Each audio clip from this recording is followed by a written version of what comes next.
여러분 안녕하세요. 생각 채널입니다. 최근 국내 증시는 외국계 기관과 외국인 투자자들의 매도세가 계속 지속되고 있는데요.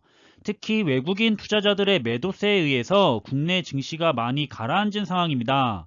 많은 전문가들도 당분간은 국내 증시가 크게 힘을 못 받을 것이라 예상하면서 현재 국내 개인 투자자들과 외국인 투자자들은 서로 상반된 횡보를 이어가고 있습니다. 저는 앞으로도 몇 개월 정도는 긴장된 증시의 흐름을 예상하고 있는데요. 한번 관련된 내용들을 살펴보겠습니다. 최근 세계의 주식시장이 어지럽자 국내 증시에서는 외국계 기관 투자자들의 매도세가 계속되고 있었고요. 외국인들은 최근 석 달 동안에 유가 증권시장에서 약 11조 원을 순매도하며 국내 증시의 하락장을 이끌고 있는 중입니다. 외국인들의 매도세는 특히 삼성전자와 SK하이닉스, 삼성전자 우선주와 같은 대형 반도체주에 집중됐는데요. 반면 개인 투자자들은 이 기간에 외국인들이 쏟아낸 매물을 받아내고 있는 중입니다. 석 달간 해당 종목들을 약 12조 원 정도 사들인 것으로 나타났고요. 메모리 반도체의 피크아웃 우려와 미국 달러화 강세, 그리고 채권금리 상승이라는 격화책 속에서 개인과 외국인이 서로 상반된 행보를 이어가고 있습니다. 현재 외국인이 대형 반도체주를 대거 팔고 있는 것은 메모리 반도체의 슈퍼사이클이 끝났다는 비관적인 전망이 강하기 때문인데요. 저는 이 사실이 조금은 마음에 안 드는 것이 지금에 와서 그런 게 아니라 올해 초부터 계속해서 같은 이유로 1년 내내 주가가 못 올라가고 있기 때문인데요. 지금껏 잘 올라오다가 이제서야 기세가 한풀 꺾이기 시작한 것이라면 이해가 되는데 무려 1년 뒤에 일어날 비관적인 전망 때문에 1년 내내 주가가 안 좋았다는 것이 조금은 황당하게 느껴지는 것 같고, 주가가 6개월 정도는 미리 선반영돼서 움직인다고 하지만 사실 삼성전자의 현재 주가만 놓고 보자면 6개월이 아니라 1년 반 정도는 안 좋게 흘러가다가 한참 후에야 상승할 것 같다는 느낌을 받고 있습니다. 일단 세계적으로 보자면 삼성전자만 그런 것은 또 아닌데요. 현재 메모리 반도체가 주를 이루는 기업들은 모두 같은 상황이기는 합니다. 메모리 반도체는 경기 사이클과 유사하게 움직이는 경기 민감주로 분류가 되고 있고요. 실제로 최근 글로벌 메모리 반도체 기업들은 대부분 비슷한 주가 흐름을 지속해왔는데요. 미국 마이크론의 경우는 약 두 달 만에 주가가 17%가 넘게 빠졌고, 웨스턴 디지털도 같은 기간 19%가 넘게 빠졌습니다.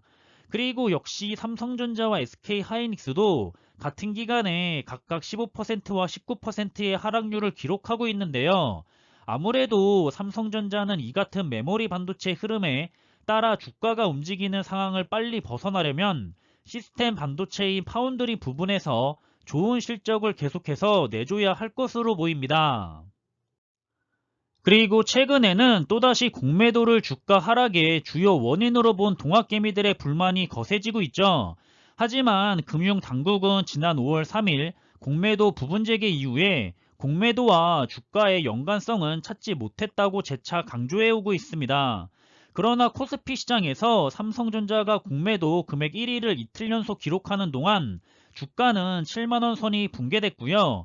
올 들어 공매도가 몰렸던 날은 모두 주가가 하락한 것으로 나타났는데요. 삼성전자가 올해 1분기부터 3분기까지 모두 시장의 예상을 뛰어넘는 실적을 보였었고, 특히 3분기에는 73조 원에 달하는 사상 최대 매출을 비롯한 호실적을 기록했는데, 메모리 업황 악화나 상속세 등도 예상했던 부분인데 지금의 주가 하락은 과도하다는 것이고, 상당수 개인 투자자들은 공매도를 과도한 주가 하락의 원인 중 하나로 지목하고 있습니다. 일단 저는 환율이 지금 굉장히 높은 상태이기 때문에 외국인들의 차익 실현은 당분간은 어쩔 수 없는 부분이 아닐까 생각하고 있고요. 최근 환율이 다소 내려오고 있기는 한데 환율을 10년으로 놓고 길게 보면 지금 굉장히 고점에 올라와 있죠. 그래서 앞으로는 더 올라간다고 보기보다는 차츰 안정을 찾아가며 내려가는 방향으로 가지 않을까 싶고요. 점점 환율도 내려가고 시장의 불안정한 요소들도 하나둘씩 해결이 진행되면 이제는 슬슬 국내 시장 상황과 삼성전자의 주가도 좋은 방향으로 전환이 되는 시점이 다가오지 않을까 생각해보고 있습니다. 적어도 많은 전문가들이 예상하고 있는 내년 상반기쯤엔 좋은 흐름으로 돌아가 있거나 좋은 흐름이 시작되는 시기가 될 거라고 생각하고 있는 편입니다. 그리고 개인과 외국인은 카카오와 네이버에 대해서도 상반된 시각을 유지하고 있습니다. 최근 3개월간 개인은 카카오와 네이버 주식을 총 1조 7,500원어치를 사들인 반면 외국인은 1조 1,000억 원을 순매도했는데요. 현재 업계는 빅테크 주가가 지나치게 큰 폭으로 하락해서 저 밸류에이션 구간에 접어들었다고 판단하고 있고요. 지금을 아주 좋은 매수의 기회로 보고 있는 편입니다. 저 같은 경우에는 이번에 카카오가 크게 하락을 했었고 저는 여러 가지 참고 자료와 상황들을 살펴보면서 충분히 바닥권이라고 생각했던 구간에서 저가 매수의 기회로 보고 몇 번의 매수를 진행했었는데요. 굉장히 만족스럽게 생각하고 있고요. 지금도 가격을 따져가면서 11만 1,000원까지 내려가면 사겠다는 분들이 보이는데요. 그렇게 가격을 따라서 흐름을 예측하며 매수를 하려고 하면 결코 장기 투자로 성공하기 힘들 겁니다. 이번에는 맞아서 좋은 성과로 이어질 수도 있는 거지만 앞으로도 계속해서 그런 흐름에 대한 예측이 맞는다는 보장이 없고요.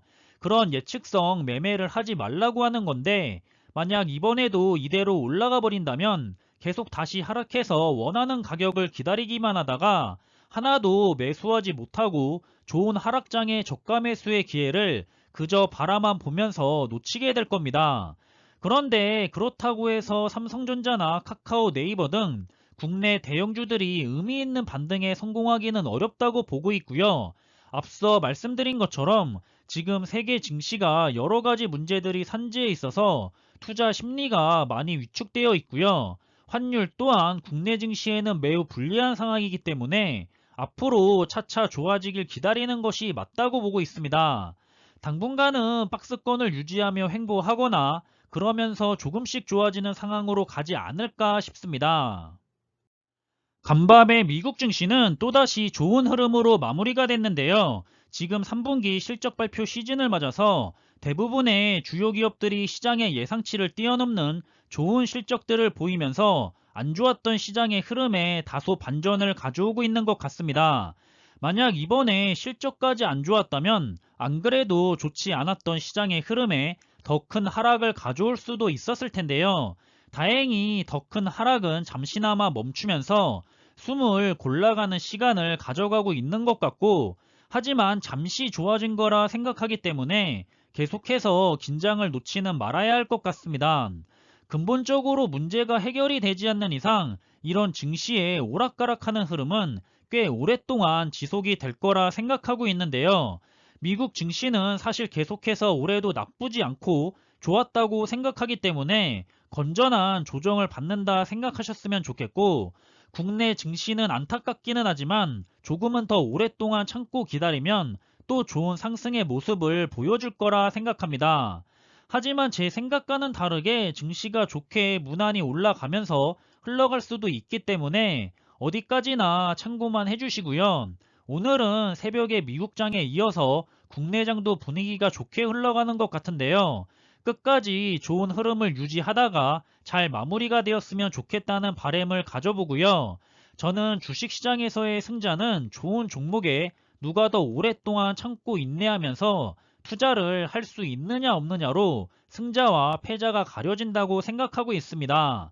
그럼 이번에 준비한 내용은 여기서 마무리하겠고요. 남은 하루의 시간도 즐겁고 행복한 시간으로 마무리하시길 바라겠습니다.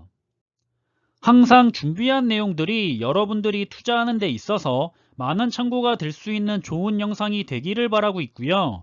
심리적으로도 그리고 좋은 정보로도 도움이 되었으면 좋겠습니다. 그럼 영상이 도움이 되셨다면 구독과 좋아요 부탁드리고 저는 다음에 더 좋은 정보들로 찾아뵙겠습니다. 감사합니다.